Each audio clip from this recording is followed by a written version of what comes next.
वंदे मातरम, इन्किलाब जिंदाबाद, भारत माता की जय. लोकशाहीचा महोत्सव म्हणजे निवडणुका. येत्या 2 तारखेला रत्नागिरी नगर परिषदेची नगराध्यक्ष व नगरसेवकांची निवडणूक आहे. या निवडणुकीमध्ये प्राजक्ता प्रवीण किने CCTVच्या चिन्हावरती आपल्या समोर सामोऱ्या जात आहेत जनतेचा प्रतिनिधी म्हणून. जनता मालक आहे आणि ही मालकांची कन्या, मालकांची प्रतिनिधी म्हणून प्राजक्ता आपल्या समोर येत आहे. आज आम्ही त्रासलेलो आहोत, वैतागलेलो आहोत, जनता दुःखी आहे. टॅक्स भरतोय पण रस्ते चांगले मिळत नाहीत, मेंटेनन्सचा खर्च येतोय.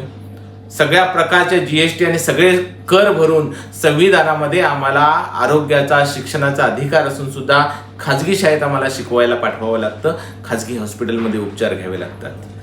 तेव्हा आम्ही त्रासलेले नागरिक म्हणून, वैतागलेले नागरिक म्हणून आम्ही ही निवडणूक लढवत आहोत प्रातिनिधिक स्वरूपात. होय, हे शक्य आहे. गेल्या 5 वर्षामध्ये तुम्ही जेवढा पैसा खर्च केलात तेवढ्याच पैशामध्ये सर्वसामान्य नागरिकांचा जाहीरनामा आम्ही प्रसिद्ध करतोय. आणि हे आम्हीच शक्य करू शकतो कारण आम्ही सर्वसामान्य जनता आहोत. आम्हाला माहित आहे की काटकसरीनं जीवन कसं जगायचं आणि काटकसरीनं नगरपालिकेचा कारभार कसा चालवायचा. आम्ही निवडणुकीमध्ये पैसा खर्च करत नाही आहोत, आम्ही निवडणुकीमध्ये पैसा वाटत नाही आहोत, तर आम्ही वाटतोय माणसांची स्वप्न आणि जगण्याची आशा. कारण आम्हाला ही लोकशाही जिवंत ठेवायचं आहे आणि आम्हाला आशावादी राहायचं आहे. आम्ही कुणालाही नावं ठेवत नाही. आम्ही तुम्हाला देतो एक व्हिजन, आम्ही देतो एक प्रामाणिक नेतृत्व. एक गृहिणी आज घरातून बाहेर पडून तुमच्यासाठी समोर आलेली आहे. आता बदल तुमच्या हातात आहे. बटन नंबर 1 माणूस नेक, CCTVचा वॉच सगळ्यांच्यावर ठेवण्यासाठी आपल्याला प्राजक्ताला निवडून द्यावंच लागेल. काय बदलू शकतो आपण? गेल्या 5 वर्षामध्ये जितके पैसे खर्च झाले त्याचं बजेट काढल्यानंतर फक्त 25% रक्कमेमध्ये आम्ही आपल्याला देऊ शकतो बालीसारखी स्वच्छता, स्वित्झर्लंडसारखं आरोग्य, दुबईसारखं पर्यटन, जपानसारखं शिक्षण. चीन आणि USA न जी टेक्नॉलॉजीमध्ये भर घातली, झेप घेतली, ते आम्ही रत्नागिरीला व्हिजन देऊ शकतो. आणि यासाठी हवंय केवळ एक व्हिजन, प्रामाणिक नेतृत्व. आणि यासाठी निवडायला हवं बटन नंबर 1 माणूस नेक, प्राजक्ता प्रवीण किने. CCTV चिन्ह लक्षात ठेवा. कारण पुढच्या 5 वर्षाचं भविष्य बदलायचं असेल तर मागच्या 50 वर्षाचा इतिहास आठवावा लागेल. एक सामान्य मुलगी, एक सामान्य गृहिणी घरातून बाहेर पडून तुमच्यासाठी उभी आहे, आपल्यासाठी उभी आहे, बदल घडवण्यासाठी उभी आहे. ती काय देणार आहे? ती मोठी मोठी स्वप्न दाखवत नाही, ती मोठी मोठी कॅलिफोर्निया करायची स्वप्न दाखवत नाही, तर ती सामान्य माणसाच्या आयुष्याशी निगडीत असणाऱ्या गोष्टी बदल घडवू इच्छिते. आज नोकरी नाही आहे, व्यवसाय करायचा म्हटलं तर गायाला भरायला डिपॉझिट नाही आहे. एक शॉपिंग कॉम्प्लेक्स नगरपालिकेचं ज्याच्यामध्ये 5,000 रुपये भाड्यामध्ये आम्ही तुम्हाला अगदी हाय क्लास गाळा भाड्यानं देऊ, कोणतंही डिपॉझिट भरायची गरज नाही. 5,000 भाड्यामध्ये हे आम्ही करू शकतो. कारण 500 कोटी ज्या पुतळ्यांसाठी खर्च झाले ते या युवकांसाठी जर खर्च झाले तर येणारा प्रत्येक पर्यटक या शॉपिंग कॉम्प्लेक्समध्ये येणार आणि याची जाहिरात आम्ही पूर्ण जगभर करणार. ऑनलाईन मार्केट निर्माण करणार. कारण टेक्नॉलॉजीमध्ये आम्ही आहोत नंबर 1, माणूस नंबर 1, प्राजक्ता किने. लक्षात ठेवा, ही सुरुवात आहे. ही सुरुवात आहे. खाजगी शाळेमध्ये आम्ही आमच्या मुलांना का घालतो? जर भारताच्या संविधानाच्या GDP मध्ये सांगितलेलं आहे की 6% खर्च झाला पाहिजे आणि केवळ 2% खर्च करून आमच्या नगरपालिकेच्या शाळेमध्ये काय अवस्था आहे ती जर चांगली तू कधीपासून जात नाही शाळेत? थांब जरा थांब. कधीपासून जात नाही?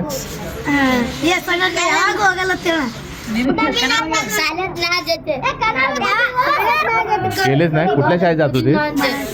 4 नंबर. 4 नंबर कुठली? कधीपासून जात नाही स्वतः? 1 वर्ष झालं. तू कधीपासून जात नाही? 1 महिना झाला. तू कधीपासून जात नाही? 3 महिने झालं. तर तुम्ही तुमच्या मुलांना खाजगी शाळेत घातलं नसतं. जोपर्यंत जपान सारखं शिस्त आणि स्किल डेव्हलपमेंटचं एज्युकेशन आणि अमेरिकेसारखी प्रणाली, एज्युकेशन प्रणाली आम्ही डेव्हलप नगरपालिकेच्या शाळेत करत नाही, तोपर्यंत तुमचा हक्क आहे. तुम्हाला पोतदारला घालायचं आहे, तुम्हाला कोणत्याही कॉन्व्हेंटच्या शाळेमध्ये घालायचं आहे किंवा तुम्हाला अजून कोणत्या चांगल्या शाळेमध्ये घालायचं आहे, त्याचा खर्च नगरपालिका करेल. कारण ही नगरपालिकेची जबाबदारी नाही, आम्ही ती पार पाडू.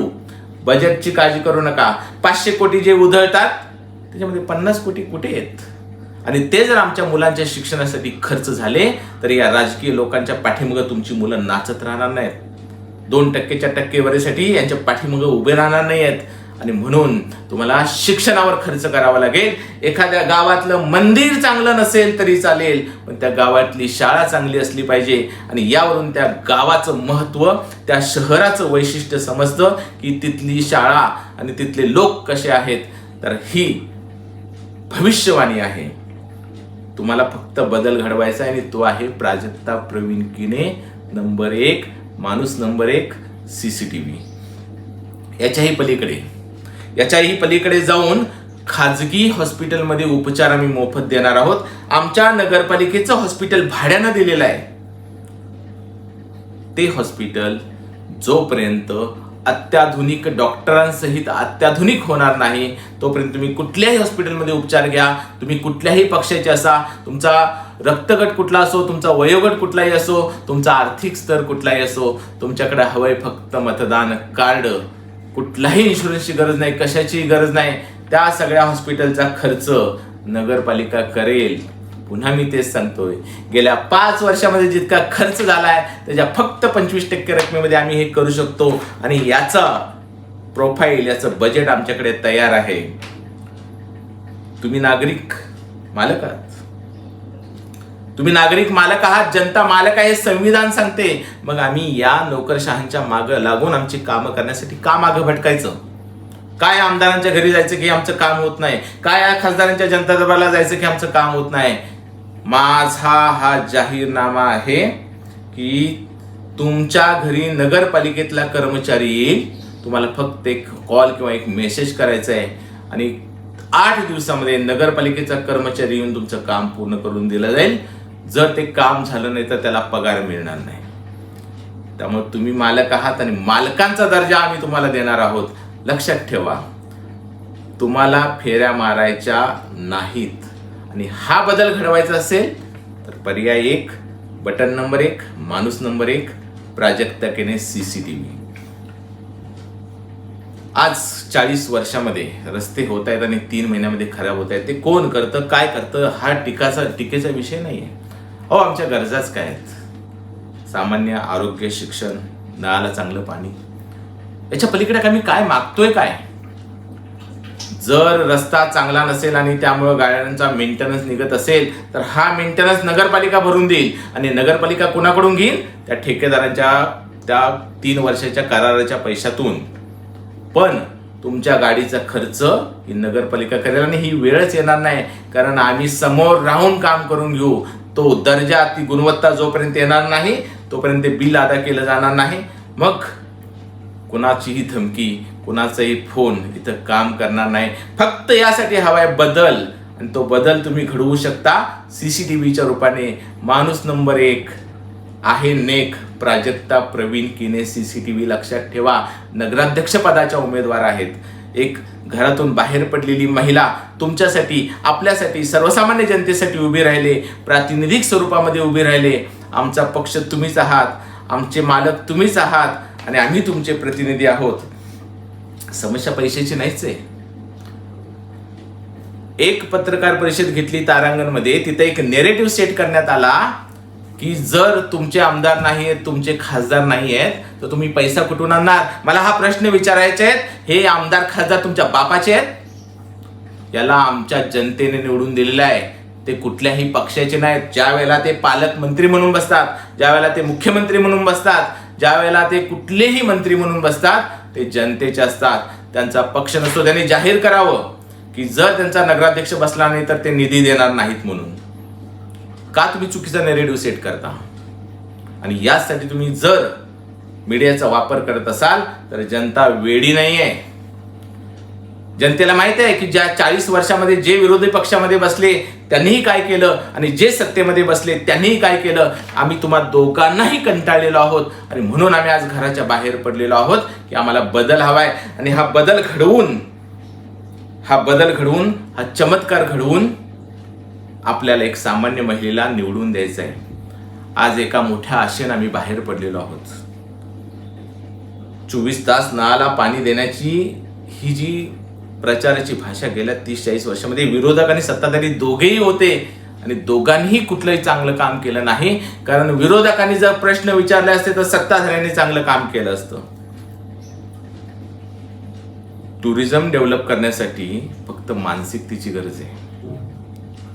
आरोग्याची व्यवस्था निर्माण करण्यासाठी फक्त मानसिकतेची गरज आहे.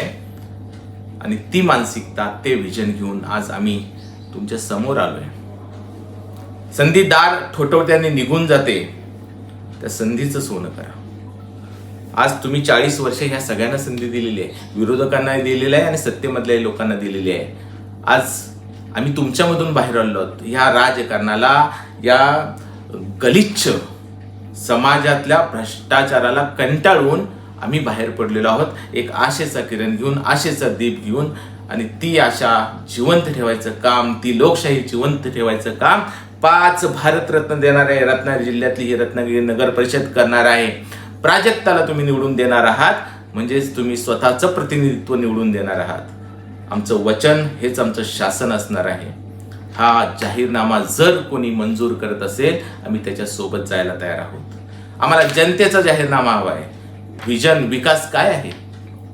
स्वित्झर्लंडमध्ये तुम्ही जेव्हा फिरायला जाता तिथली आरोग्य व्यवस्था तुम्हाला इथे का डेव्हलप नाही करावीशी वाटत? सिंगापूरला जेव्हा तुम्ही फिरायला जाता तिथली डेव्हलपमेंट तुम्हाला का दिसत नाही? एका वाळवंटामध्ये स्वर्ग फुलवणारी दुबईची अर्थव्यवस्था आज आमच्याकडे खरोखरचा स्वर्ग असताना आम्ही का फुलवू शकत नाही?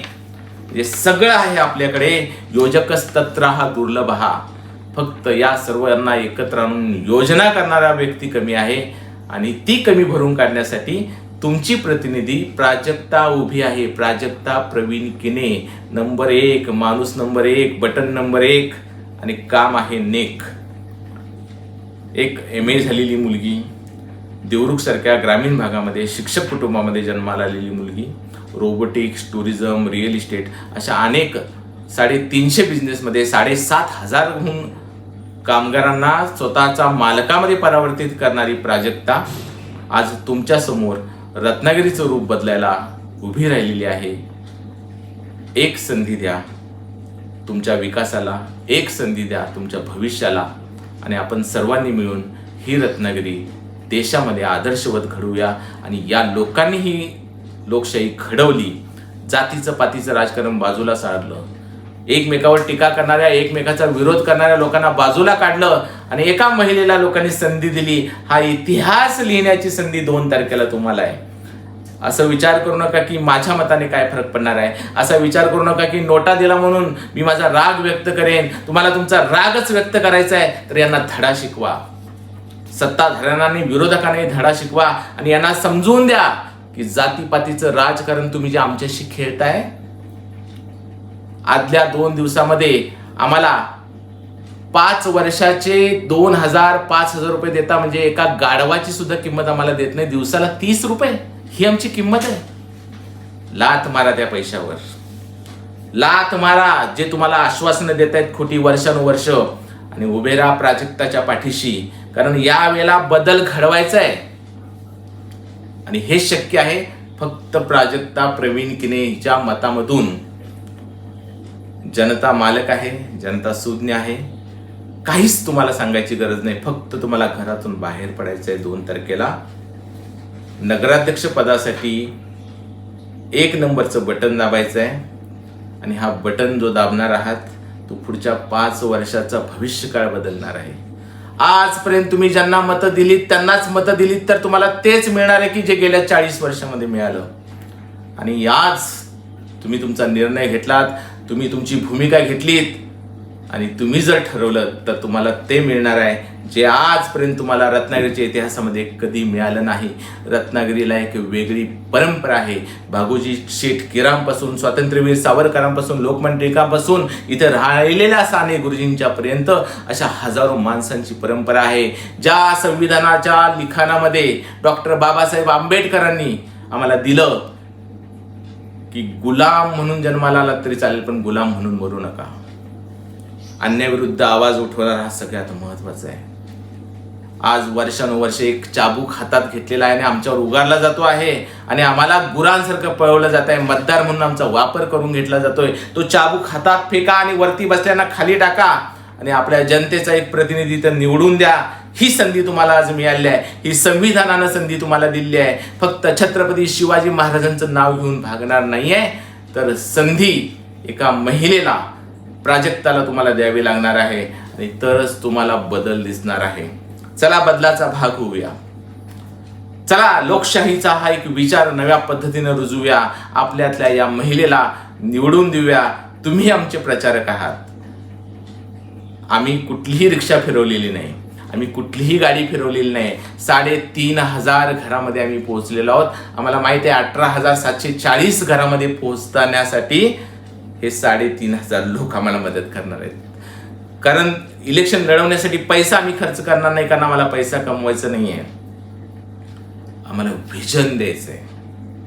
आणि म्हणून ज्या 3,500 घरामध्ये आम्ही पोहोचतोय, ज्या प्रत्येक व्हिडिओ बघणाऱ्या या माणसाची जबाबदारी आहे की प्राजक्ता प्रवीण किने तुमच्यासाठी उभी आहे, सर्वसामान्य माणसासाठी उभी आहे. तिच्या मनामध्ये जो अंगार पेटलेला आहे, जो त्रास, तो राजकारण, जो टॅक्स भरून सुद्धा जे मिळत नाहीये ते मिळवण्यासाठी उभी आहे.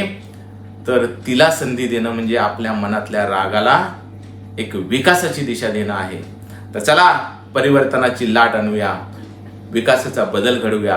आणि पुन्हा एकदा मी शब्द देतो, पुन्हा एकदा वचन देतो की बालीसारखी स्वच्छता, स्वित्झर्लंडसारखं आरोग्य, दुबईसारखं पर्यटन आणि जपानसारखं शिक्षण, चीन USA सारखी टेक्नॉलॉजी, आणि यासाठी एक व्हिजन आणि प्रामाणिक प्रयत्न 5 वर्षामध्ये मी तुम्हाला बॉन्ड पेपरवर लिहून देतो की हे होणार म्हणजे होणार. It's a future of Ratnagiri. आणि ही तुमची फ्युचर मीटिंग आहे 2 तारखेला तुम्ही CCTVचं 1 नंबरचं बटन दाबणार आहात आणि महाराष्ट्रामध्ये नव्हे भारतामध्ये रत्नागिरीला 1 नंबरमध्ये पोहोचवण्यासाठी तुम्ही या नीतीशी, या भविष्याशी करार करणार आहात. प्राजक्ता प्रवीण किने CCTV नंबर 1. जय हिंद, जय महाराष्ट्र, जय भारत, वंदे मातरम. लक्षात ठेवा, निवडणुकीला बाहेर पडा आणि बदल घडवा. चला आपणच बदल घडवूया. वंदे मातरम.